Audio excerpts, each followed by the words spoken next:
What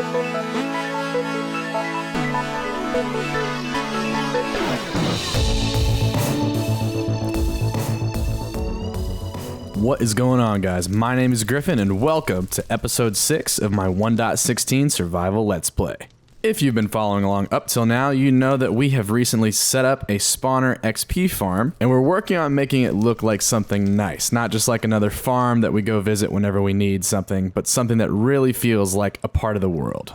Well, last episode, I left the build looking quite rough. We got the left arm higher than the right one, and I didn't have enough materials to finish. Today, as I'm recording this, there's a lot of construction happening outside of my apartment, so for the sake of me not getting frustrated with trying to get the perfect audio take every time, I'm just gonna roll replay mod through the entire process, and however long that takes is how long the video is gonna be. So without further ado, let's get to it.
All right, I got lucky and construction stopped outside of my place, so I can finally talk through what I'm thinking with the rest of this build. Now from this angle, I'm really digging the outside. I made a ton of progress. All those time lapses were recorded over the course of about 3 hours or so. I'm thinking I want lava trails to be coming out there and maybe there. Thinking about some campfire accents buried into the ground so it can kind of have a little bit more of a burned in feel to it. And then I've got a really sick idea for the rest of this pathway. Some of you guys have probably seen the artificial fog effect from various YouTubers and maybe Pinterest or Instagram or wherever you consume Minecraft content. This has been going around for a little bit, where a player will alternate colored glass blocks and air to create kind of a see-through haze effect in the ground. I think that would actually be perfect for our cave entrance.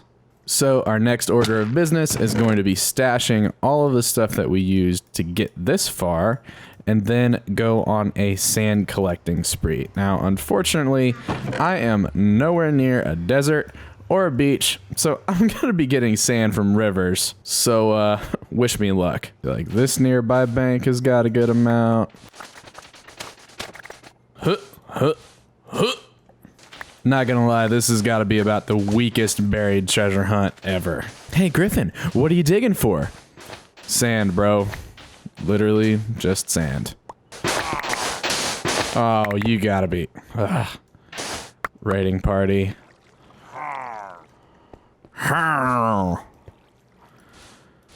You make the oh, right here. Where are your friends at? It's just you? Don't shoot me, I'm bashful. Ooh. Get out. Minecraft has easily some of the most iconically mockable sound effects of all time. Like between pillagers, villagers, ghasts, like extremely iconic sounds, but just so ridiculous. Okay, about 5 stacks deep. That's pretty decent, but we need like a lot more than that. I actually tested this idea in creative, and to my eye, it looks best when you go about 9 deep, then alternate your colored glass with air from that 9 deep hole. Hey, scumbags, I killed your friend. What? What you gonna do? Oh. You're gonna shoot each other. That's what you're gonna do.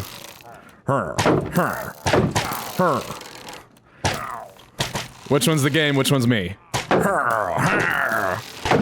I like to get them to kill the one holding the flag so that I don't get bad omen. There's not a village anywhere near here, and I know you can get rid of it by drinking milk. I just like doing this.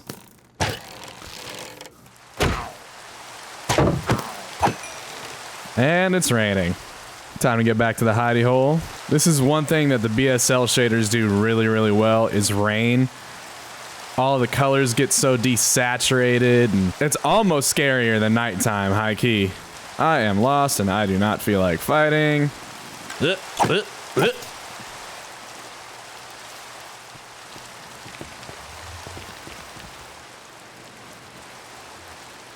Okay, back to gathering sand. Oh, that's a juicy hill right there. That one's gonna be good, oh yeah.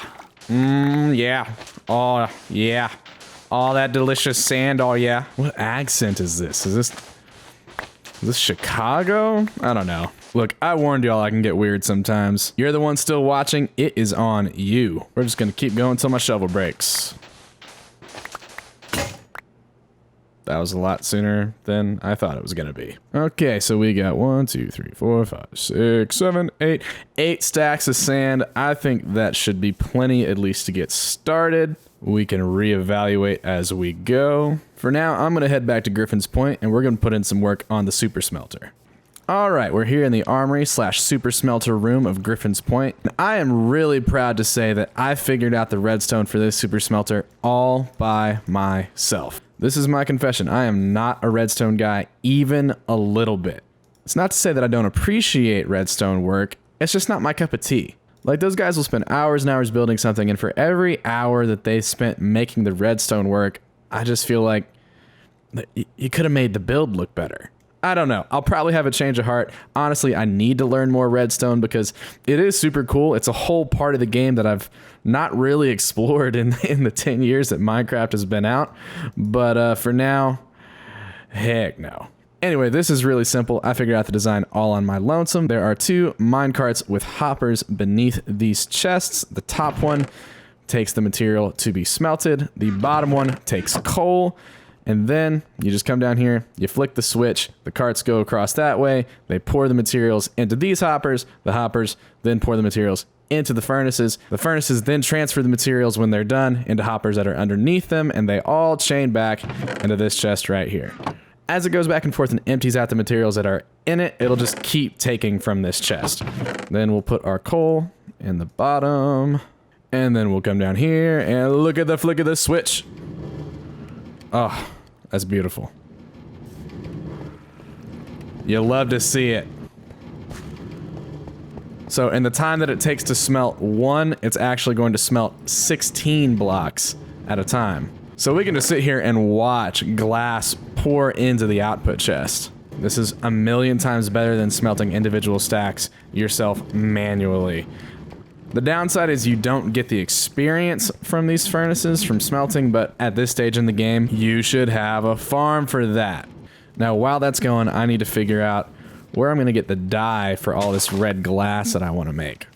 Steal the poppies from around my base. Sheep Sanctuary has a few. I know. I'll replant them later, I'm sorry. Yeah, Mojang, if you want to hit me up for voice acting, I'm clearly the best at that. How many does 16 get us? Red stained glass. 2 stacks. And we're definitely gonna need more than that. Dare I venture into the night time to pick a puppy, yeah? Rate my British accent 1 out of 10 in the comment section below. Oh. Zombies just be sounding depressed, dog. Like you had a long day at zombie work. Your zombie boss was really on you. My question is, who is enchanting these monsters' gear? Are they stealing it from other adventures? Or like, is there a skeleton wizard that hasn't come out yet? Let's just throw down here and see if we get poppies. Okay, that's one. Mr. Shiny Boots.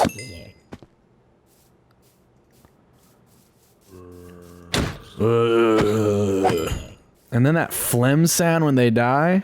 How do you go from to truly disgusting? 10 out of 10 on the sound design, Mojang. Okay, let's try over here. A little better luck. Oh, Jesus. Okay, I'm going. Man, I know where you came from, but it never ceases to freak me out when I see them not in the Nether. You ain't supposed to, we don't like your kind around here. Ziggling, you in the wrong part of the overworld, partner. I'm from Texas, and not everyone here talks like that, but people definitely talk like that. Okay, I am struggling on the food, so we're gonna burrito us some chickens. Here, chicky. God, there's so few. Honestly, it's not even worth slaughtering all these right now. I'm probably better off just making bread. I need to do a Nether Fortress raid at some point so I can saddle you up, Spot, because all this running is getting annoying. Is his hair covering one of his eyes? Spot, are you emo? I'll be your #1 with a bullet. Loaded gun complex, cocky bullet. Honestly, could I have a saddle by now? Yes. Could I be on my way to the end right now? Yes. But I am committed to making this build look dope. And... poppies. Let's go. Come to daddy. Or should I say, come to Poppy? I'm not gonna lie, I double checked that I was recording audio twice to make sure that I captured that brilliant pun. Alright, we are back at the spider build. We have dyed our glass. We have about 1, 2, 3, 4, 5, 6, close to 7 stacks of red stained glass. So the idea here is I'm actually going to clean up all of this texture work that I did before because it sucks. Look at that. That's not even, this isn't even textured. Like, this is embarrassing. Anyway, I'm actually going to clear all of it. I'm going to make a stone pathway leading all the way down to this. We're going to expand this hole, and the sides going underneath the pathway are going to have that red stained glass effect. It's going to be great. Let's sleep. Alright, so we're just gonna start clearing all this stuff out. Alright, now that our path down is stripped bare, but naked, we're going to begin isolating a narrow pathway through the cave so that the sides can dip down and then dissolve into the foggy glass effect that we want to go for. I actually think it's kind of cool if it winds around a little bit. Give it a really organic shape.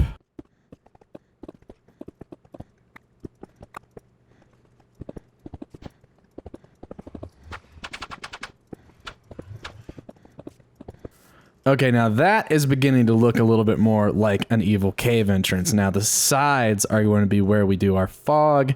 I think I want to texture this path up a little bit more, and then we can focus on diving 9 blocks down at each of these terraces. We're going to begin relocating our chest monster because it does not have a place in the path of doom. Okay, we'll take a little cobble, definitely some andesite. I think we'll make some stone brick slabs. Ooh.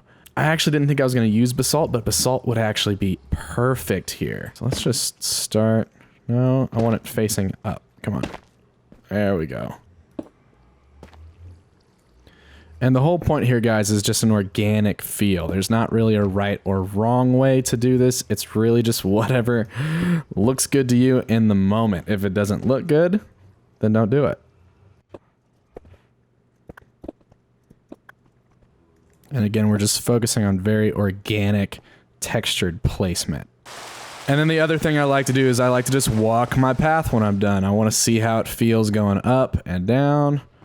If it feels a little bit jagged, the stair steps are always jagged, but going down I want it to feel nice and smooth. I think we'll throw in a little more basalt. Even that sideways texture is pretty nice. It's raining, so now is a good time to sleep. When we wake up, we are going to relocate our chest monster and our hidey hole because we need to use this wall for detail purposes. All right, now that it is daytime, it's time to go, bed. Come on, boy. Whoa, a Red Bull burp. Sponsor me. This is gonna be really, really fun to clean up. Said no one ever. Okay, that's beginning to feel a little bit more like something. That is where I want the red glass fog effect to begin. Wait, idea. What if the red fog effect begins 2 steps lower than the entrance to the spawn room itself? And then that is the level at which it starts across the way. I like it.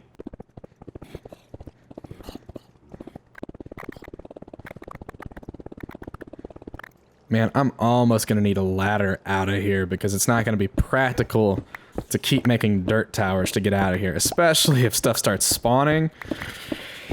I am in no mood, but it is getting dark, so let's have us a nap.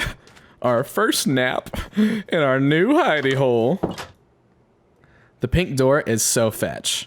Okay, we're gonna use our birch logs to make our sticks because that is the only thing that birch logs are good for. Then watch me use birch logs in a fire build like 10 episodes from now and have to eat my words in the comments section.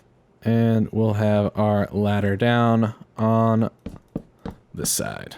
What's really gonna mess me up is if this fog effect dips into the spider chamber itself. Then I don't know what we're gonna do, because I can't move that part. Yo, this is gonna look crazy. So I'm thinking I'm gonna hollow out the bottom of the pathway a little bit and make it feel like it's really arching over the red fog, and then that is a starting point for the red fog. So from here, we're going to burrow 9 blocks deeper and then begin our glass layering. But just so we can see how the start of it would feel. Yeah, see, like, that looks just okay because there's stone underneath it. Glass kind of has a hazy appearance whenever there's air behind it. And then when you stack that effect multiple times, it produces this kind of like solid hazy glow that's a little bit lighter around the edges. It's gonna look really nice. You know, just for the sake of it. So we'll hollow out this space underneath here. And then line this with red glass. Yo, that actually, just 2 blocks deep, that is actually very convincing. That's very close to the effect that we're going for. Anyway, now that you guys understand the creative direction that I'm going with this, let's roll a time lapse.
And we are back. Unfortunately, my poor computer is a 2015 iMac Pro, and I recorded in replay mod for a little bit too long. So the last file didn't save right. So we'll just do a quick talk through of everything that happened. I added a little bit of lava and some campfires and holes right here to kind of give the whole exterior a very burned in, coming out of the nether feel. If we run down into the cave, you can really see how it feels as we walk through. I used a little bit of the crimson nylium and some bone meal on those nether mushrooms to grow straight into the ceiling, and that saved me time from having to go back and forth into the nether to harvest these wart blocks. And then at the bottom here, I detailed the entrance to the spawner chamber with some polished basalt and textured the entire back with magma blocks. And I think just the silhouette of that is crazy. To me, this looks so spooky. Next episode, we're going to spend some time detailing this ladder path